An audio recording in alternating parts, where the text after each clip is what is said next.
Et c'est parti. Pas facile de faire rentrer tout ça dans un si petit cadre. Ouais, eh bien, bonjour à tous. J'ai failli vous dire, pour ceux qui sont debout au fond, il y a encore quelques places disponibles sur le devant, mais il ne faut pas exagérer. Enfin, ça fait plaisir, c'est vrai. Je vais introduire mon propos ce matin. Ah oui, alors, nouveauté, on n'a pas de micro, enfin, je parle sans micro, donc n'hésitez pas, si vous n'entendez, enfin, je suis capable de faire en sorte que tout le monde m'entende, mais si ce n'était pas le cas, n'hésitez pas à me le dire, hein, je ferai en sorte que personne ne perde rien.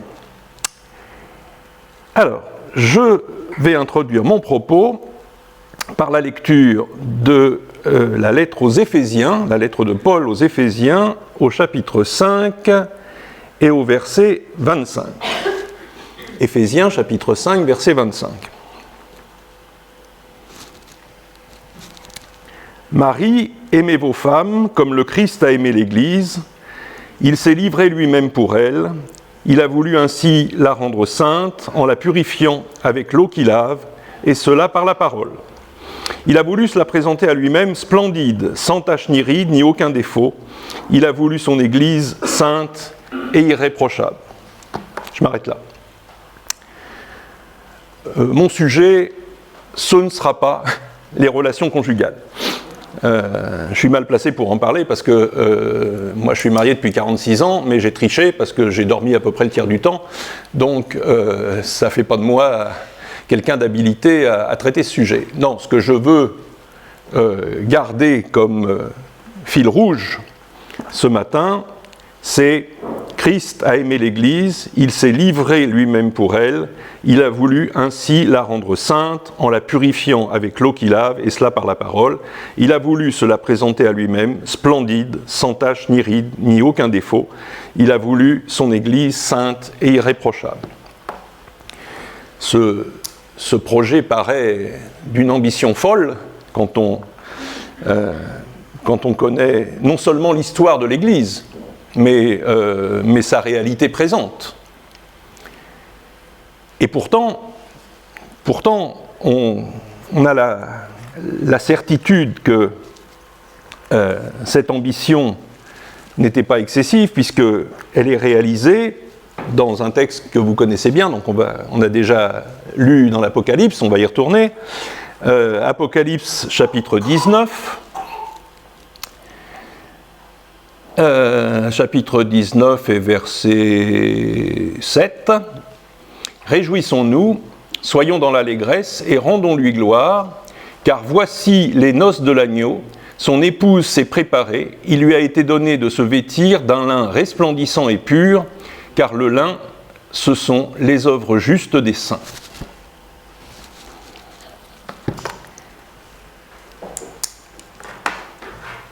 Jésus a voulu l'Église qu'il a l'ambition d'épouser, sainte, irréprochable, et on nous dit que, au bout des temps, les noces de l'agneau, pour employer la formule consacrée, verront effectivement une épouse parfaite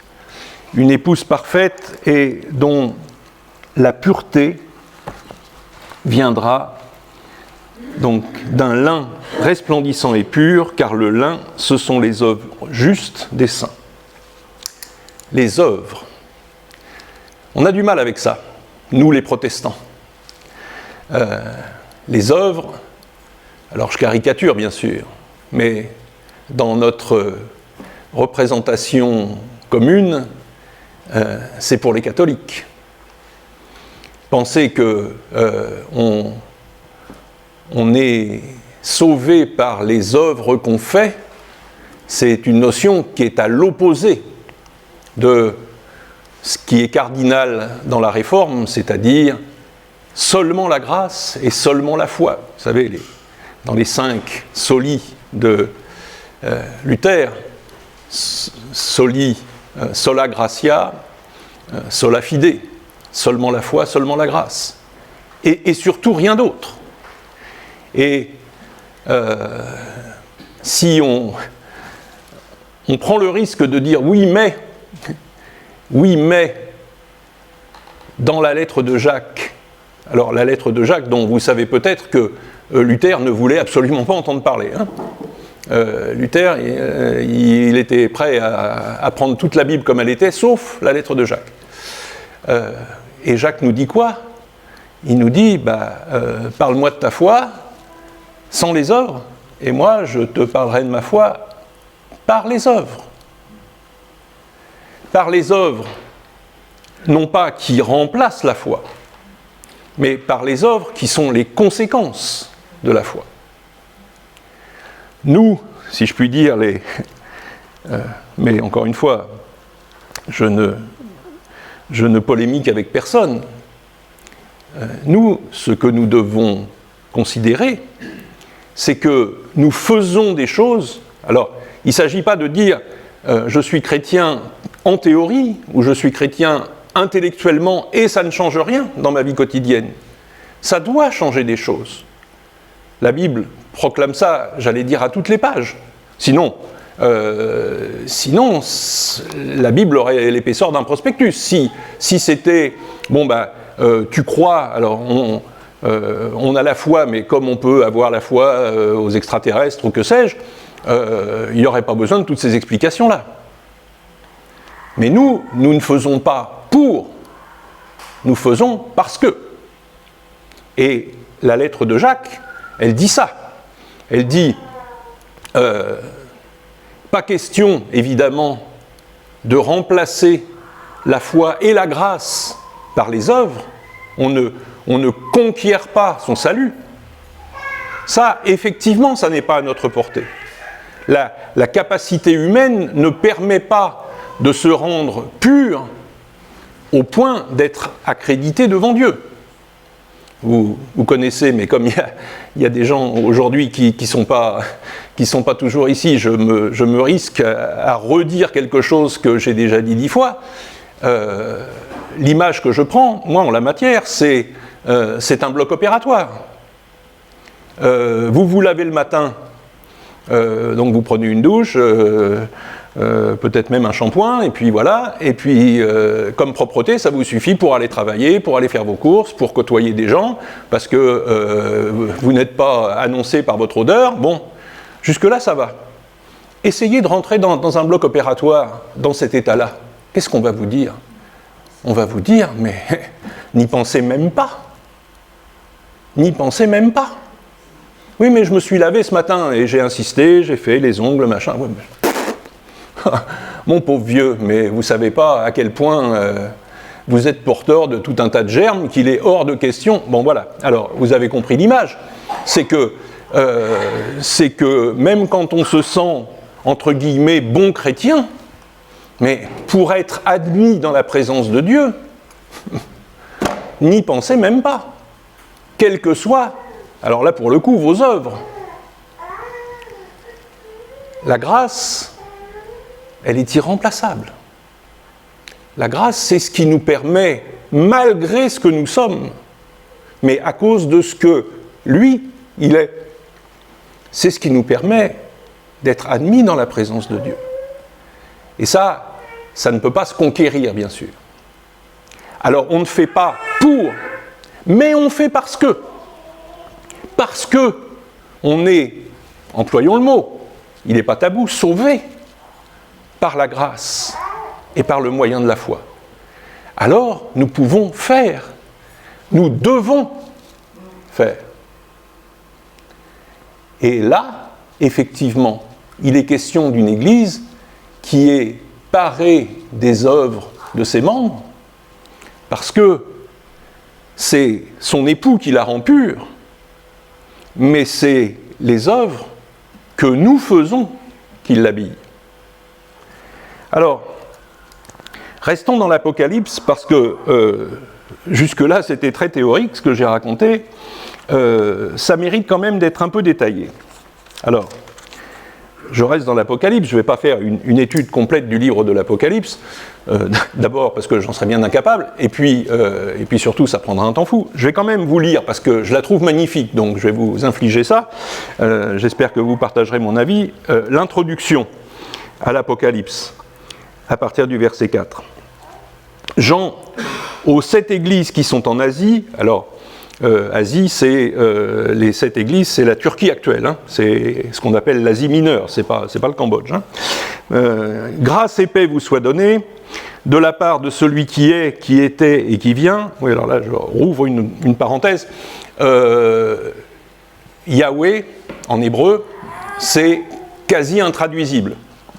C'est quasi intraduisible. En français, on se débrouille tant bien que mal, parce que c'est intraduisible, parce que ça porte à la fois la notion d'essence, essence, au sens où, oui, l'autre essence, de toute façon, il n'y en a plus.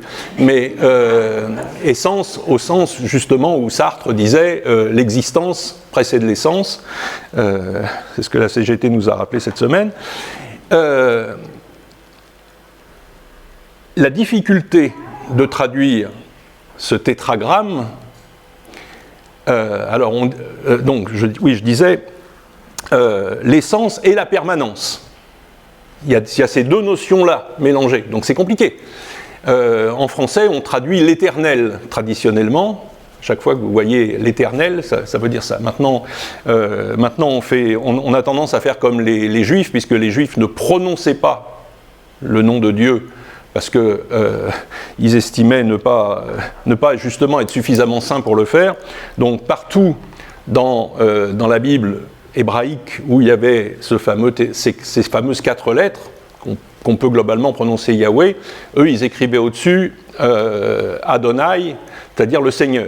Et ils disaient le Seigneur, au lieu de dire le mot qu'on n'osait pas prononcer. Bref, donc en français on dit l'Éternel, on dit... oui, c'est ça, mais en grec, on ne sait pas non plus. On ne sait pas non plus traduire ce mot hébreu qui vient de nulle part. Et donc, l'idée d'essence et de permanence, en grec, on s'est dit, on va étaler ça pour pouvoir le traduire, donc on va mettre le verbe être à tous les temps, passé, présent, futur. Comme ça veut dire, voilà. Donc c'est pour ça que vous trouvez une traduction, celui qui est, qui était, il faudrait dire d'ailleurs, et qui sera, parce que c'est passé, présent, futur, celui qui est, qui était et qui vient, c'est en fait le nom de Dieu traduit en grec. Voilà, enfin, une fois qu'on a dit ça, bon, mais il ne faut pas que je m'arrête à toutes les lignes, parce que sinon, on va en sortir. De la part de celui qui est, qui était et qui vient, de la part des 7 esprits qui sont devant son trône, et de la part de Jésus-Christ, le témoin fidèle, le premier-né d'entre les morts et le prince des rois de la terre, à celui qui nous aime, qui nous a délivrés de nos péchés par son sang, qui a fait de nous un royaume, des prêtres pour Dieu son Père, à lui gloire et pouvoir pour les siècles des siècles. Amen. Voici, il vient au milieu des nuées, et tout œil le verra, et ceux-là même qui l'ont percé, toutes les tribus de la terre seront en deuil à cause de lui. Oui, amen, je suis l'alpha et l'oméga, dit le Seigneur Dieu, celui qui était, qui est et qui vient, le Tout-Puissant. Paradoxalement, l'Apocalypse, on a tendance à en faire un livre ésotérique. Alors, effectivement, la notion, l'injonction qui vient quand on parle de l'Apocalypse, pardon d'être catégorique, mais c'est prudence. J'ai entendu tellement, on va dire, de bêtises, et je suis poli, sur l'interprétation. Alors, l'Apocalypse, ça n'est ni Nostradamus, ni le Da Vinci Code, c'est-à-dire c'est pas un truc où il faut essayer de deviner en transposant et en remplaçant certains trucs, certains mots par certains autres. Ça ne marche pas.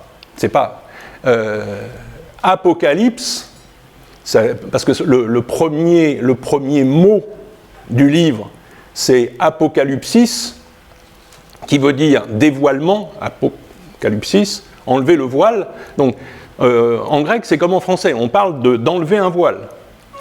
Et donc, justement, le but de ce livre, c'est de rendre les choses plus claires, c'est pas de les rendre plus obscures, c'est pas de rendre inaccessibles à la raison les choses qui vont venir, c'est au contraire de les dévoiler précisément. Alors, il ne faut pas trop s'amuser à détailler les choses, mais ce que globalement l'Apocalypse nous dit, c'est que, et dit non seulement à l'Église, aux églises de l'époque, mais aux églises de tous les temps et de tous les lieux, c'est que l'histoire est écrite. Et que, notamment, le combat du bien contre le mal, on en connaît l'issue. Le combat de Dieu contre toutes les forces qui lui sont hostiles, d'abord il aura une fin, et il aura une fin victorieuse. Et la victoire, elle est acquise par celui que les humains ont tué. C'est le paradoxe d'un agneau qui est sur un trône, qui est égorgé, mais qui triomphe. Et ce que l'Apocalypse nous dit d'abord, et ça c'est présenté comme une certitude, c'est que il n'y a pas d'aléa à ce sujet. L'affaire est pliée. Dieu est vainqueur, déjà maintenant. Et l'histoire que l'humanité a encore devant elle, elle va vers ça. Et elle va vers ça de manière totalement certaine. Il n'y a aucune incertitude à cet égard. Et c'est pour ça que c'est un dévoilement. C'est que, à une époque, et je peux vous dire qu'à l'époque où ça a été écrit et à l'époque où ça a été lu, c'était pas gagné, c'est le cas de le dire. Et si on regarde les choses aujourd'hui, on peut dire ou penser la même chose. C'est que quand on regarde le monde tel qu'il est, l'Église, on va dire ça comme ça, telle qu'elle est aujourd'hui, avec les contours qu'on voudra, on se dit, est-ce que c'est pas un truc qui va disparaître est-ce que quand le dernier vieux sera mort, il en restera quelque chose? L'Apocalypse est l'affirmation que non. Au bout, même s'il y a des périodes troublées, même s'il y a des périodes difficiles à passer, le triomphe et ces fameuses noces de l'agneau avec son Église, de l'agneau triomphant avec son Église, elles sont écrites déjà, à l'avance. Alors, entre-temps, ce que dit la parole, c'est ça. Entre-temps, il faut s'habiller de bonnes œuvres, dira Paul. Alors, bonnes œuvres, ça fait un peu bigoterie, mais il faut s'entendre là-dessus. Et je ne vais pas lire, parce que ça nous emmènerait trop loin, le début de l'Apocalypse, enfin la suite de ce que j'ai lu tout à l'heure, c'est-à-dire Jean, vous le savez, qui écrit, qui reçoit l'injonction d'écrire à l'Église, alors aux 7, symboliquement, aux 7 églises qui sont en Asie mineure, et dans 5 cas sur 7, par quoi commence la lettre? Je connais tes œuvres. Je connais tes œuvres. Je connais tes œuvres, ça veut dire, et c'est toujours très, très prétentieux de parler à la place de Dieu, mais ça veut d'abord dire, ce qui m'intéresse, c'est ce que tu fais. Moi, dit Dieu, je m'attache à ce que vous faites en tant qu'Église. Pas à la pureté de votre doctrine, pas à la rigueur de votre cahier des charges, de votre confession de foi, de votre... je ne vais pas dire qu'on s'en fout, mais je vais dire que ce n'est pas essentiel. Le propos de Dieu, c'est de commencer par dire, je sais ce que tu fais pour être la lumière du monde. Je sais ce que tu fais, parce qu'il dit « tu » aux églises, c'est-à-dire il rassemble dans une même entité la collectivité des croyants. Et il leur dit, je sais ce que vous faites pour être le témoignage vivant de ma parole dans votre environnement.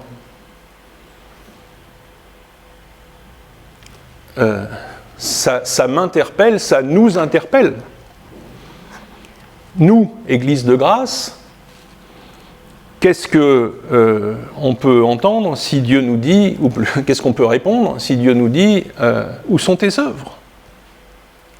Alors, j'ai dit dans 5 cas sur 7. Dans 5 cas sur 7 parce que dans 2 cas, il ne le dit pas tout simplement. il écrit 5 fois à 5 églises différentes, donc je connais tes œuvres, et dans 2 cas, non. Pourquoi dans 2 cas, non? Parce que, alors, c'est Smyrne et Pergame qui, curieusement, ne commencent pas par « je connais tes œuvres ». Et dans les 2 cas, on voit que ce sont des églises qui sont soit très mal en point, soit très en proie à une hostilité farouche, puisque à chaque fois, il y est question. Alors, donc Smyrne, au lieu de dire « je connais tes œuvres », c'est « je connais ton épreuve et ta pauvreté, mais tu es riche ». Et les calomnies de ceux qui se prétendent juifs, ils ne le sont pas. C'est une synagogue de Satan. Ne crains pas ce qu'il te faudra souffrir.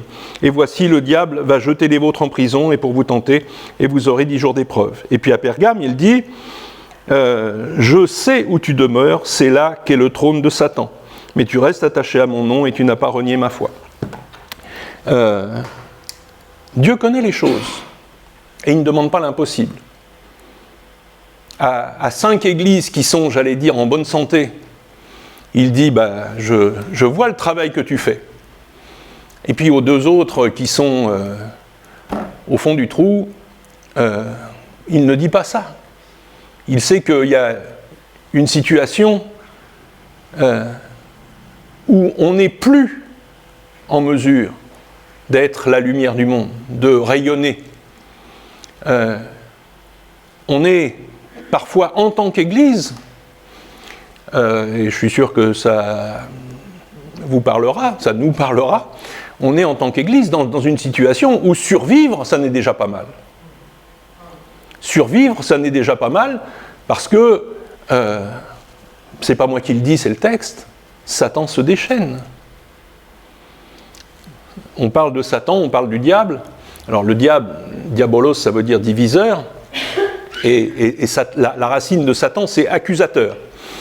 Il y a une phrase qui m'a marqué, c'est que, puisque vous savez que toujours dans l'Apocalypse, à un moment on dit, justement, pour dire que l'histoire de l'humanité, elle a un terme, on parle du moment où Satan sera vaincu, il a été précipité, l'accusateur, alors c'est Satan, l'accusateur, c'est le substantif et le verbe.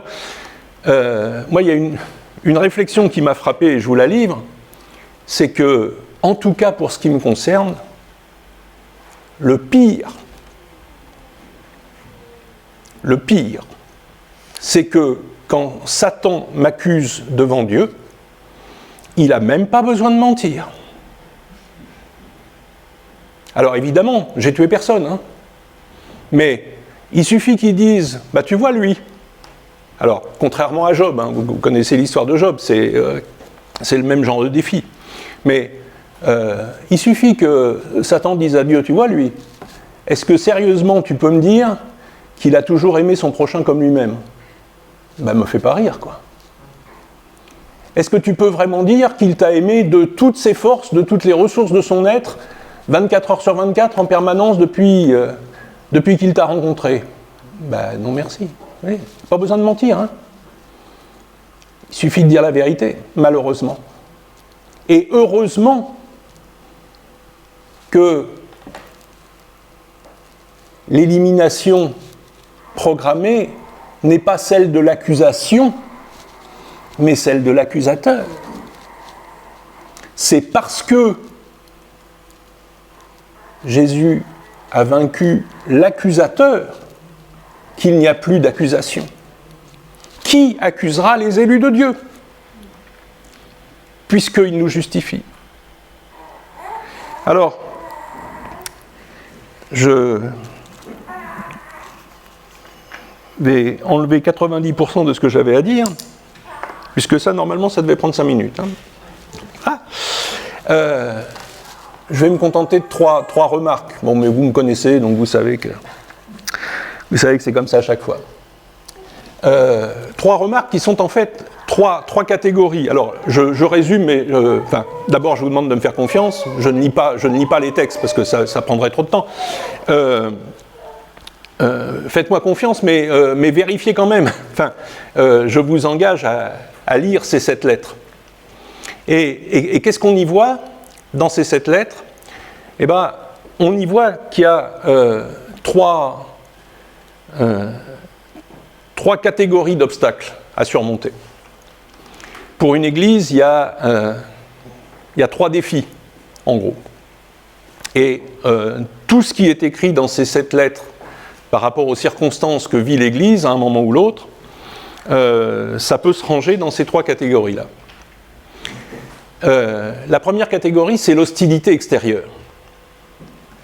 L'hostilité extérieure, et il est question notamment de calomnie, et effectivement, l'Église, dès sa naissance, dès les débuts de l'Église, les chrétiens ont été en proie à l'hostilité. Alors, l'hostilité, elle pourrait être, j'allais dire, loyale, c'est-à-dire, non, on n'est pas d'accord avec vous, nous on pense, alors c'était le cas de beaucoup de juifs qui disaient, non, le Messie, ça ne peut pas être lui, hein, parce que le Messie, quand il viendra, ça sera glorieux, ça sera tout ce qu'on veut, bon, très bien. Ils avaient leur idée sur la question, comme Paul d'ailleurs, avant sa rencontre décisive. Voilà, nous, le Messie, on sait à quoi il va ressembler, hein, et Paul se disait même, il sera lumineux, il sera tellement puissant qu'on ne pourra pas tenir debout devant lui, il sera, puis en plus il parlera hébreu, il ne parlera pas araméen, et donc il a été servi sur les 3 points, hein, puisque quand Jésus s'est montré à lui, c'était tellement puissant qu'il ne pouvait pas tenir debout, tellement aveuglant qu'il ne pouvait plus voir, et puis il lui a dit en hébreu, pourquoi tu m'en veux? Bon.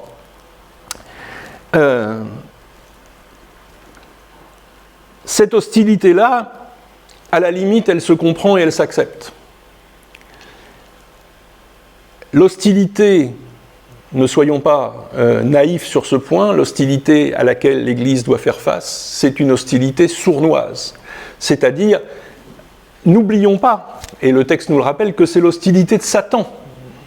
C'est-à-dire l'hostilité de quelqu'un qui ment, j'allais dire comme il respire. Mais là, il est question de calomnie des Juifs. On accuse les chrétiens de dire, de faire et d'être ce qu'ils ne sont pas. On les a, parce qu'ils prenaient la scène et qu'ils avaient pour décrire la scène des mots qui étaient les mots de Jésus. Hein. C'est-à-dire, celui qui me mange vivra par moi. On les a traités de cannibales. On les a accusés de faire des sacrifices humains et de manger les victimes des sacrifices. Ce qui était évidemment faux. Mais à longueur de page dans les Actes des Apôtres et dans les lettres de Paul, on voit que l'arme utilisée contre l'Église, c'est la calomnie.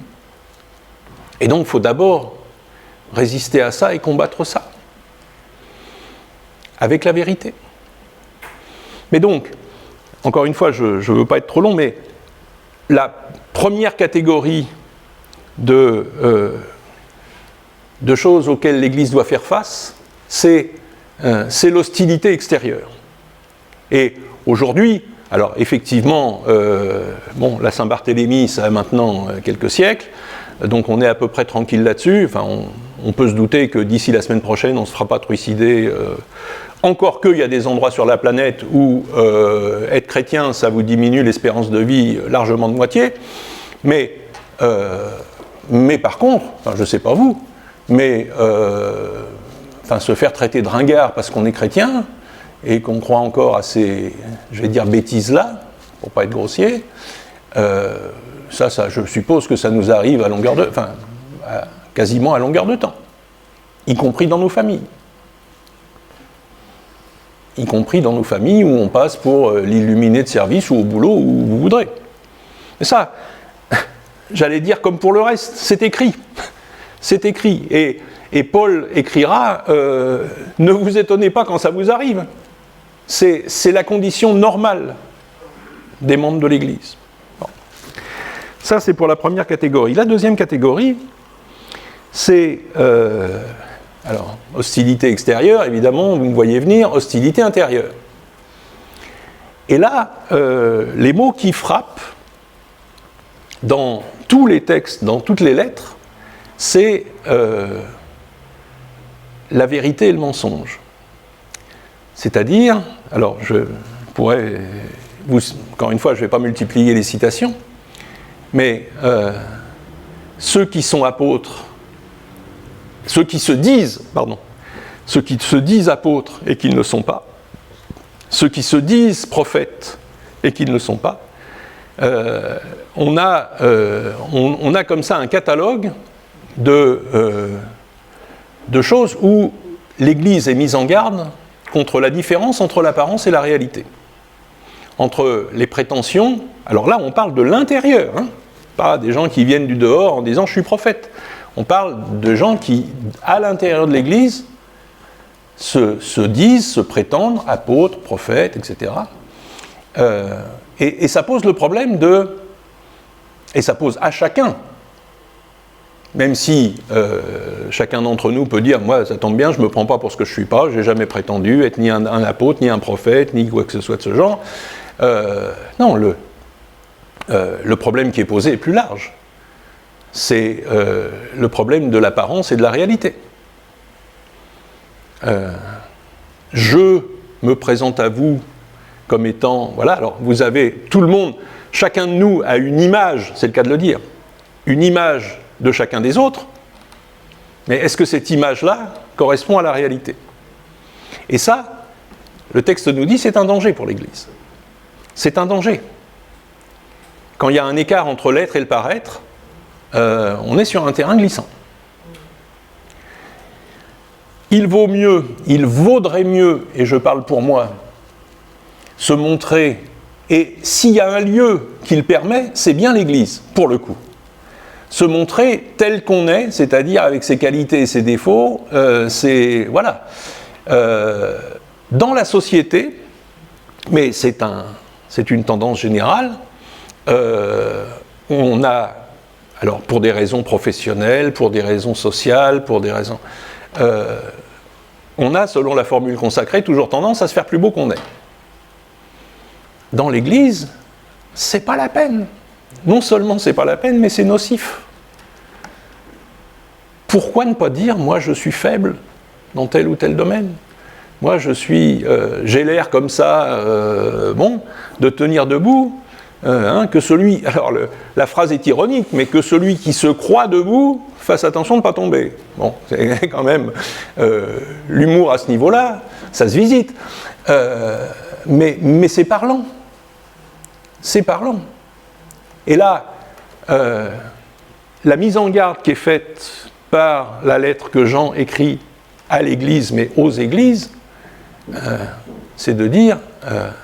alors non seulement il ne faut pas faire semblant d'être prophète si on ne l'est pas, non seulement il ne faut pas faire semblant d'être apôtre si on ne l'est pas, non seulement, mais il faut que ce qu'on paraît coïncide avec ce qu'on est, et qu'il n'y ait pas d'écart entre l'être et le paraître.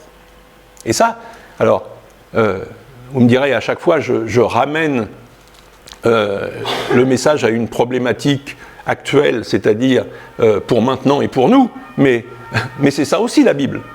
C'est qu'elle ne parle pas seulement pour les gens de Smyrne qui se prenaient pour des apôtres ou pour que sais-je. Non, ça nous parle à nous. Et puis la troisième catégorie, parce qu'il y a une troisième catégorie, alors vous me dire, hostilité extérieure, hostilité intérieure, elle va être où la troisième catégorie?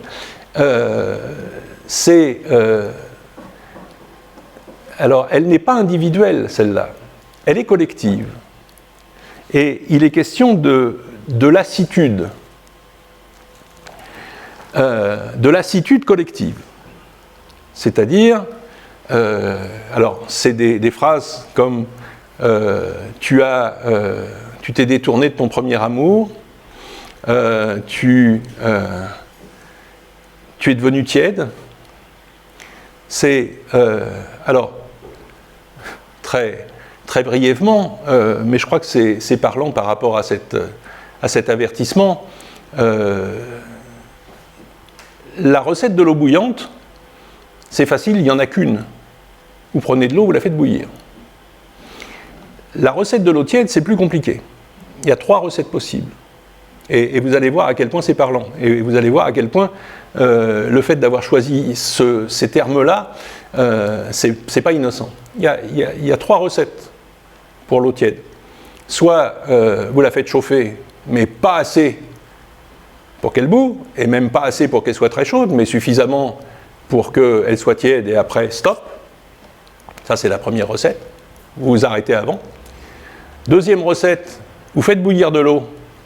Vous prenez la casserole, vous la mettez à côté, et vous l'oubliez pendant un quart d'heure, 20 minutes, une demi-heure. Et effectivement, à la sortie de bouillante qu'elle était, elle sera devenue tiède. Et troisième recette, vous prenez de l'eau chaude, bouillante même, et vous versez de l'eau froide dedans. Et ça vous fait de l'eau tiède à coup sûr. Eh bien, l'avertissement qui nous est donné par rapport au fait d'être tiède, ça procède de ces 3 recettes-là. C'est-à-dire, on s'approche de Dieu, mais jusqu'à un certain point, parce que sinon, je sens que cette histoire-là, ça va me bouffer la vie. Hein. Il va rien me rester pour moi, donc je m'approche de Dieu pour être tiède, mais pas aller jusqu'à la bouilloire, parce qu'il faut qu'il en reste pour moi.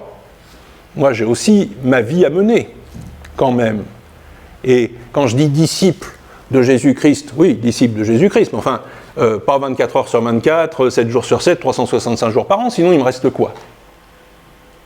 Voilà. La tiédeur, elle peut venir de ça. Je m'approche de lui, mais pas trop.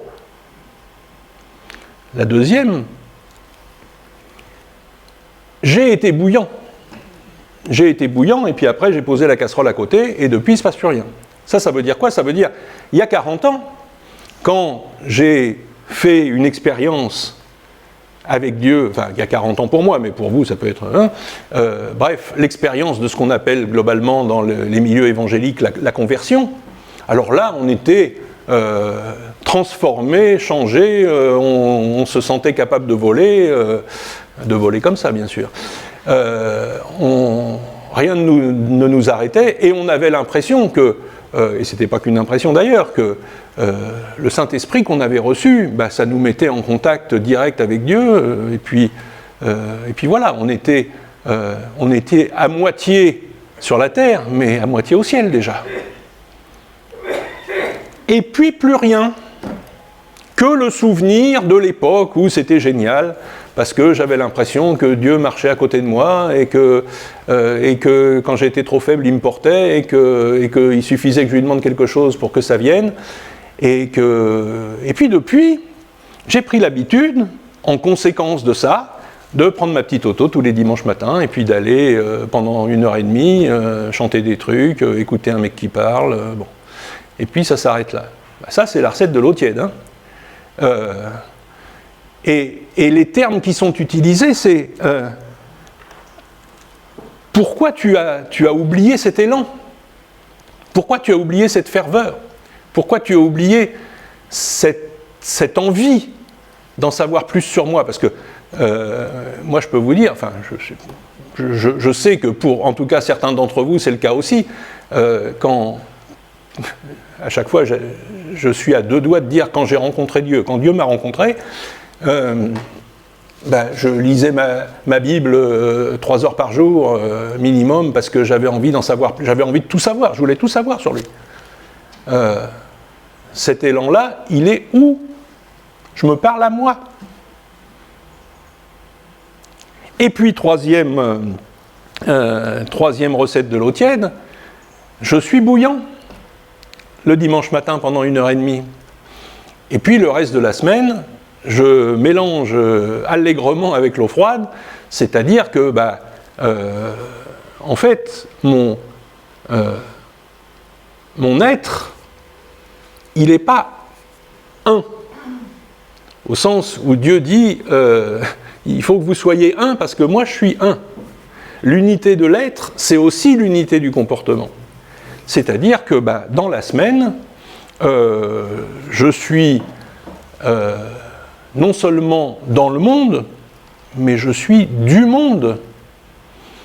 C'est-à-dire, je fais ma vie et rien ne peut distinguer ma vie excepté le dimanche matin, rien ne peut différencier la vie que je mène de la vie de n'importe quel des gens qui m'entourent et qui ne veulent absolument pas entendre parler de la foi. Mais le monde, encore une fois, sans qu'il y ait de méchanceté de ma part, sans qu'il y ait de vice particulier, mais le monde m'absorbe comme le buvard absorbe l'encre. Quand on dit « je suis absorbé », ça veut dire ça. Est-ce qu'on n'est pas absorbé par le monde? Et ça s'appelle mélanger l'eau froide à l'eau chaude pour en faire de l'eau tiède. Et, bon, vous savez que le verbe qui est employé à ce moment-là est terrible, c'est « je vais te vomir ». Dieu vomit l'eau tiède.